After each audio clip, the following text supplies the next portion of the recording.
اللہ تعالیٰ جل شانہ کی حمد و ثنا اور اس کی پیارے حبیب لبیب حضور پرنور سید عالم صلی اللہ علیہ وسلم کے اصحاب اہل بیت صالحین پر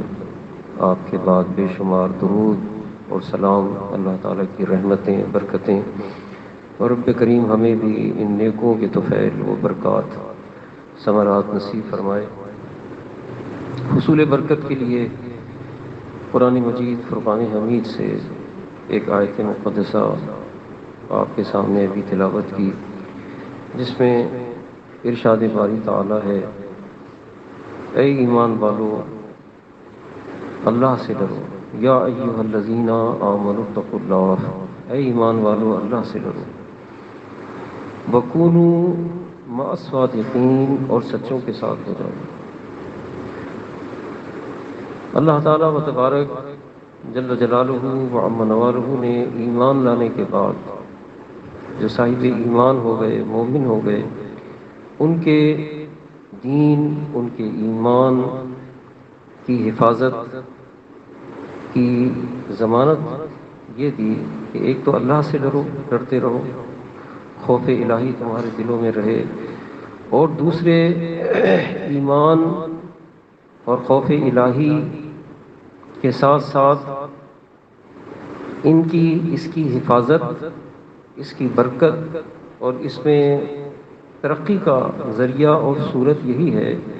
کہ تم جو اللہ کے نیک بندے ہیں، جو صالحین ہیں، ان کے ساتھ ہو جاؤ۔ وَكُونُوا مَعَ الصَّادِقِينَ، اسی لیے فوراً فرمایا۔ اس کو بڑے واضح لفظوں میں اگر ہم کہہ دیں تو یوں کہہ لیجئے کہ تمہارے ایمان کی حفاظت، تمہارے دین اور ایمان کی حفاظت اولیاء اللہ اور صالحین کے ساتھ وابستگی اور تعلق ہے۔ اگر ان کے ساتھ تمہاری وابستگی اور تعلق مضبوط ہو گیا، صحیح تم نے ان سے رشتہ اپنا قائم کر لیا، تو تمہارا ایمان محفوظ رہے گا، اور شیطان لعین بھی تمہاری ایمان کو نقصان نہیں پہنچا سکے، جس کی ہر وقت یہی کوشش ہے، حتیٰ کہ موت کے آخری وقت تک وہ ظالم لگا رہتا ہے کہ کسی طرح سے اس سے ایمان سلب ہو جائے۔ معاذ اللہ تعالیٰ محفوظ رکھے، اللہ تعالیٰ تمام مسلمانوں کو ہمیں محفوظ فرمائے۔ لیکن قرآن مجید میں اللہ رب العزت نے فرما دیا کہ اگر صالحین کا دامن تھام لوگے تو تمہارا ایمان محفوظ رہے گا۔ حضرت امام عبداللہ قرطبی بہت بڑے مفسر قرآن گزرے، وہ فرماتے ہیں کہ یہ جو ارشاد باری تعالیٰ ہوا کہ صالحین کا دامن تھام لو، صالحین سے وابستہ ہو جاؤ، ان کے ساتھ ہو جاؤ، اس کی کیا معنی ہے؟ ایک تو دنیا میں ہماری مختلف لوگوں سے دوستی ہوتی ہے، تعلق ہوتا ہے، اور ان کے ساتھ اٹھنا بیٹھنا، کھانا پینا، لین دین، معاملات، ساری زندگی جیسے رشتہ داریاں ہیں، عزیز و اقارب ہیں، دوستی ہیں، کاروبار ہے، تجارت ہے، معاملات زندگی،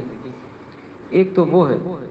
اور یہاں پر جو فرمایا گیا ہے کہ نیکوں کے ساتھ ہو جاؤ، یہاں نیکوں کے ساتھ ہونے سے مراد جو آپ نے بیان فرمایا اور تمام مفسرین نے اس کی جو وضاحت کی وہ یہ ہے کہ جو اللہ تعالیٰ و تبارک جل جلالہ و عم نوالہ کے نیک بندے ہیں، جو صالحین ہیں، ان کے ساتھ تمہاری دلی رغبت، محبت اور تعلق اور نسبت ہو، اور جو ان کا طریقہ ہے، جو ان کی زندگی ہے، جو ان کے معمولات ہیں، جو ان کی تعلیمات ہیں، ان کو اختیار کر لو۔ یعنی مطلب یہ ہوا کہ اپنے دلی طور پر بھی، روحانی طور پر بھی، ایمانی جذبے کے تحت تمہاری محبتیں، تمہارا عشق اور تمہارا تعلق جو ہے اللہ کے ان نیک بندوں سے، صالحین کے ساتھ ہو جائے۔ اور چونکہ یہ مہینہ 11ویں شریف کا مہینہ ہے، اور حضور پرنور سرکار غوث اعظم رضی اللہ تعالی عنہ سے اس ماہ مبارک کو بڑی خصوصی نسبت ہے۔ جو اولیاء اللہ کے سردار ہیں، سید الاولیاء ہیں، اور حضور اکرم سید عالم صلی اللہ علیہ وسلم نے آپ کے والد ماجد کو ولادت کے وقت بشارت دی، بہت سے انبیاء کرام، رسولان اعظام، صحابہ کرام اور اپنی امت کے اولیاء اللہ کی موجودگی میں کہ تمہارا یہ بیٹا اس شان کا ہوگا، ان قریب وہ وقت آنے والا ہے کہ جو اللہ تعالیٰ و تبارک نے مجھے مرتبہ تمام انبیاء اور رسولوں میں عطا فرمایا ہے میری امت کے اولیاء اللہ میں وہی مرتبہ اور مقام تمہارے اس بیٹے کا بھی ہوگا، اور یہ اللہ تعالیٰ کا بھی محبوب ہے اور میرا بھی محبوب ہے، یعنی اللہ تعالیٰ کو بھی بہت محبوب اور پسند ہے، یعنی اللہ کے محبوب ولی ہیں، اور میری بارگاہ میں بھی بہت ہی محبوب اور مجھے بھی بہت ہی پسندیدہ ہیں۔ چنانچہ آپ یہ دیکھیے، جو میں نے آیت مقدسہ تلاوت کی، اس آیت کریمہ کی روشنی میں آپ کی ولادت تو 470 ہجری ہے اور 561 ہجری وصال ہے، لیکن صحابہ کرام رضی اللہ تعالی عنہم کے دور کے بعد ابھی تابعین کا دور ہے، صرف تابعین کا دور ہے، صحابہ کے بعد کا زمانہ ہے، اور اس دور میں جو اولیاء اللہ اور کاملین اور صالحین تھے، جب اللہ تعالیٰ و تبارک جل شانہ کہ یہ نیک بندے اولیاء اللہ مقام ولایت پر فائز ہو کر روحانی طور پر اپنے درجات میں جب ترقی کرتے ہیں، تو بہت سے ان پر انکشافات ہوتے ہیں، بہت سی چھپی ہوئی باتیں بھی ان پر اللہ تعالیٰ و تبارک ظاہر فرما دیتے ہیں، اور حضور علیہ الصلوۃ والسلام کی امت سے محبت اور تعلق کی بنیاد پر جب یہ حضور علیہ الصلوۃ والسلام کی امت کی طرف دیکھتے کہ ہمارے بعد کون اس امت کی رہبری اور رہنمائی کرے گا، تو ان اولیاء اللہ پر جب اللہ تعالیٰ نے ظاہر فرمایا کہ حضور علیہ الصلوۃ والسلام کی آل میں سے ایک حسنی حسینی سید آنے والے ہیں جو اس شان کے ہوں گے، تو تابعین میں سے حضرت امام حسن بصری کا نام آتا ہے کہ انہوں نے بھی آپ کے مرتبے اور مقام کو ظاہر فرمایا اور آپ سے اپنی محبت اور اپنے عقیدت کا اظہار فرمایا۔ حالانکہ دیکھیے کہ ابھی آپ اس دنیا میں تشریف نہیں لائے، آپ سے پہلے کے اولیاء اللہ صرف اپنی عقیدت کو ظاہر کر کے یہ بتا رہے ہیں کہ ایسی شخصیت دنیا میں آنے والی ہے حضور علیہ الصلوۃ والسلام کی امت میں کہ جو اس شان کے ہوں گے کہ ان سے محبت اور عقیدت رکھی جائے، اور ایسے بکثرت اولیاء اللہ کے واقعات ہیں۔ اسی لیے امام اہل سنت علی رحمت نے فرمایا کہ آپ کی آمد سے قبل بھی جو ولی آئے، جو ولی قبل تھے یا بعد ہوئے یا ہوں گے، سب ادب رکھتے ہیں دل میں میرے آقا تیرا، یعنی آپ ایسے اللہ کے ولی ہیں۔ حضور علیہ الصلوۃ والسلام کی امت میں مقام ولایت پر آپ کی شان یہ ہے کہ آپ کی ولادت سے قبل بھی آپ کے مرتبے، آپ کا مرتبہ اور مقام جن پر ظاہر ہوا، اس دور میں بھی، آپ کے عہد میں بھی، اور آپ کے عہد کے بعد بھی جو اولیاء اللہ آئے انہوں نے آپ سے اپنی محبت اور عقیدت کا اظہار فرمایا۔ چنانچہ حضور غوث اعظم رضی اللہ تعالیٰ عنہ کے دور میں جب اللہ تعالیٰ و تبارک نے آپ کو وہ مقام و مرتبہ عطا فرمایا اور آپ مسند رشد و ہدایت پر فائز ہوئے اور مخلوق خدا کو فیضیاب فرمایا، تو آپ کی مجلس مبارک کی کیفیت یہ ہوتی تھی کہ ہر مجلس میں یہودی، عیسائی، فاسق، فاجر، چور، ڈاکو جو تھے یہ توبہ کیا کرتے تھے اور تائب ہو جاتے تھے، نیک اور صالح ہو جاتے تھے، اور آپ کی مجلس مبارک میں کثرت کے ساتھ ولایت تقسیم ہوتی، یعنی جو آ کر حاضر ہوتے تھے جس حسن نیت کے ساتھ وہ مراتب اور مقامات انہیں حاصل ہو جایا کرتے۔ اسی لیے آپ فرماتے بھی تھے کہ میری مجلس میں حاضری دو، چاہے تمہیں روئے زمین کے کسی کونے سے موقع ملے تو میری مجلس میں حاضر ہو اور میری مجلس میں پہنچو۔ اور جو لوگ حاضر ہوتے تھے ان حضرات، ان لوگوں کے علاوہ، یعنی جنہیں ایمان کی دولت ملتی تھی، توبہ کی دولت ملتی تھی، ان کے علاوہ بڑے بڑے کاملین، اولیاء اللہ، صالحین، علماء، محققین، بڑے بڑے علوم اور فنون کے ماہر جو بہت سے مسائل میں الجھے ہوتے تھے، آپ دوران بیان ان کی بھی اصلاح فرما دیا کرتے تھے، اور یہ بات مشہور ہو گئی تھی کہ آپ کی مجلس میں آنے والوں کی اصلاح ہو جاتی ہے۔ ایک بزرگ تھے اسی زمانے میں، بہت بڑے محقق، حضرت شیخ ابو بکر عماد، ان کو اصولیات پڑھتے ہوئے علوم کو بعض مسائل میں ان کو شبہ پیدا ہو گیا کہ یہ سلسلہ تو ٹھیک ہے صحابہ سے چلا آ رہا ہے، لیکن بعض معاملات سمجھ میں نہیں آتے کہ یہ کیسے ہیں، اور یہ خبر ان کو بھی تھی کہ آپ کی مجلس میں اصلاح ہو جاتی، جو جا کے بیٹھتا ہے اس کی اصلاح ہو جاتی ہے۔ آپ فرما دیتے ہیں ایک دن اسی نیت سے وہ آپ کی مجلس میں شرکت کرنے کی نیت سے آئے اور آ کے بیٹھ گئے اور آپ واز فرما رہے تھے۔ آپ نے دوران واز فرمایا، واز کرتے کرتے جب یہ آ کر کے بیٹھ گئے کہ اعتقادنا اعتقاد السلف الصالح والصحابہ، ہمارا عقیدہ وہی ہے جو صحابہ،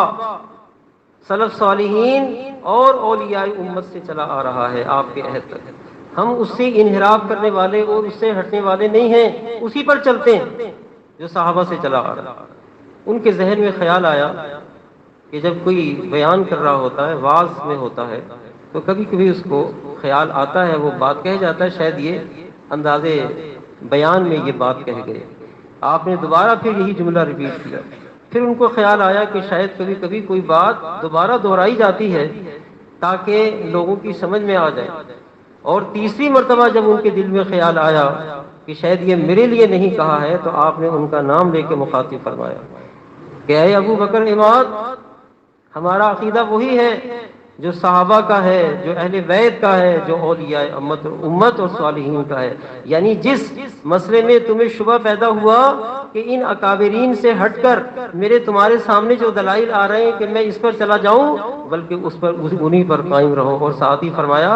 کہ تم اپنے والد کے انتظار میں تھے کہ وہ کسی سفر پہ گئے تھے اور ابھی تک نہیں پہنچے،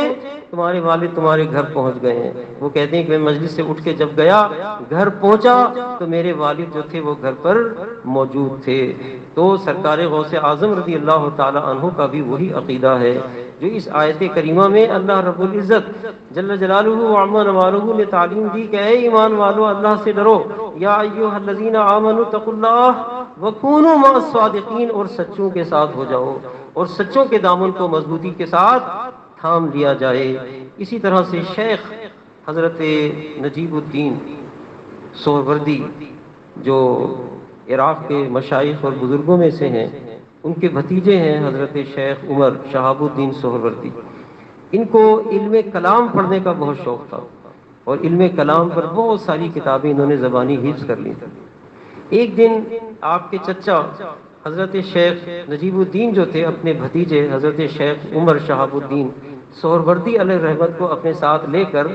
گئے کہ آؤ غوث اعظم رضی اللہ تعالیٰ عنہ کی بارگاہ میں حاضری دیتے۔ جب رستے میں جا رہے تھے تو دوران سفر اپنے بیٹے سے کہا کہ بیٹے سنو، ہم ان کی بارگاہ میں جا رہے ہیں، یہ خیال کرنا جو اللہ تعالیٰ کے ایسے ولی ہیں کہ رب تعالیٰ و تبارک لوگوں میں، حاضرین مجلس میں آنے والے لوگوں کے دلوں پر جو خطرات پڑتے ہیں رب کریم وہ بھی ان پر ظاہر فرما دیتا ہے،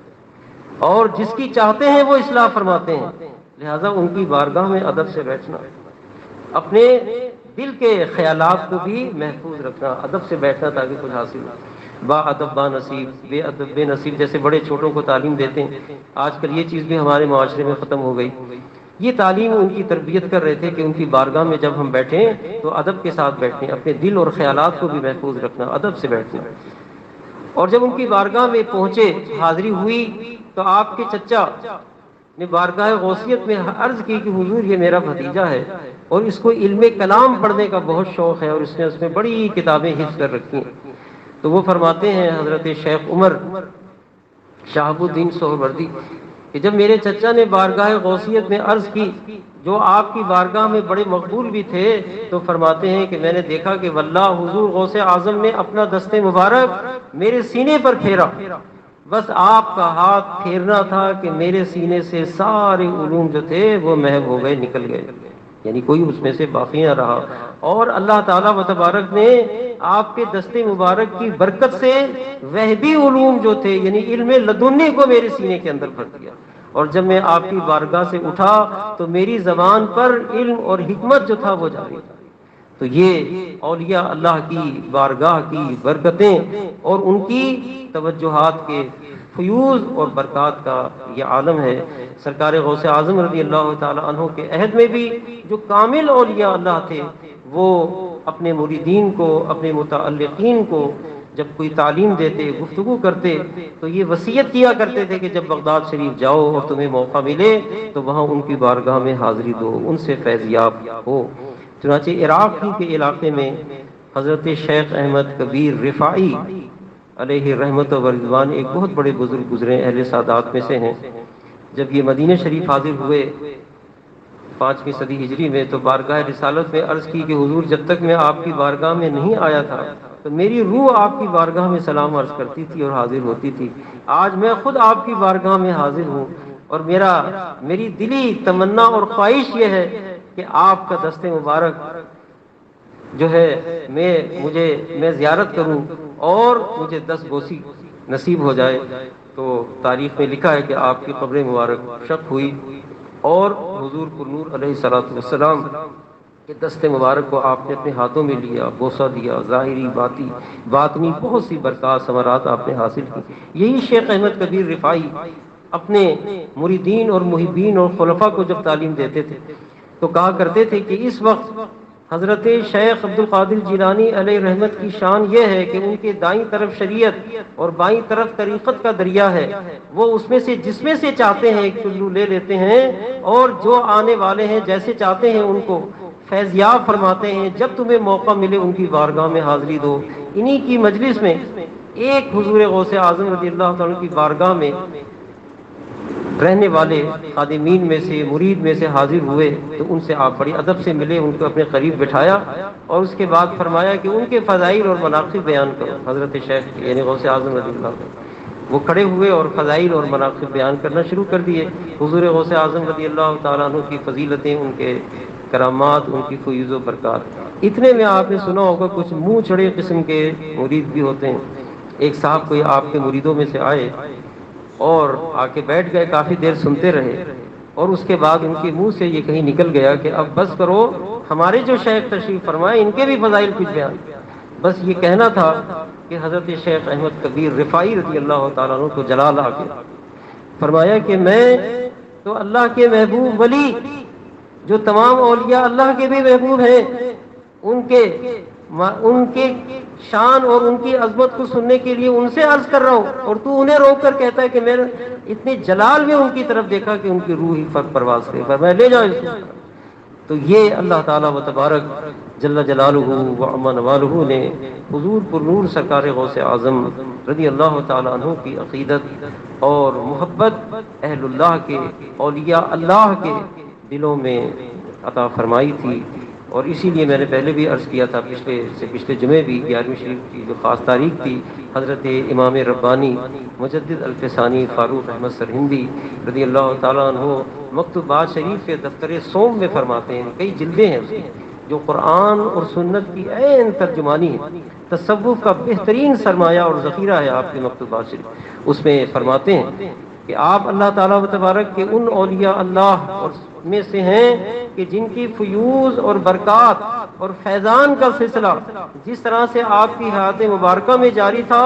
آج بھی اسی طرح سے جاری اور ساری ہے، اور یہ جو دین کی برکتیں فرمایا تم دیکھ رہے ہو یہ انہی کا فیضان ہے، یہ انہی کے فیضان کی برکتیں ہیں۔ تو قرآن مجید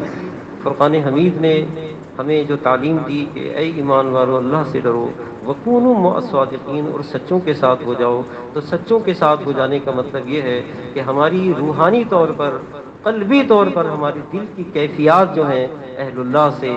اولیاء اللہ سے، بزرگان دین کے ساتھ وابستہ ہوں، تاکہ جب یہ سچی لگن دل میں ان کی طرف مائل ہوگی، سچی محبت ان کی طرف ہوگی، روحانی طور پر جب ہمارے دل ان کی طرف لگیں گے تو یقیناً ہر قسم کی گمراہی سے، بے دینی سے، شیطانی وسوسوں سے اور بہت سی دنیاوی تفکرات سے، مصیبتوں سے امان و نجات رہے گی، اور بڑی بڑی مصیبتوں اور آفتوں میں بھی یہ ہمارے لیے امان اور عافیت کا سبب ہے۔ جیسے کہ ایک حدیث شریف میں آیا اور حضور پر نور علیہ الصلوۃ والسلام نے ارشاد فرمایا کہ اللہ تعالیٰ و تبارک کے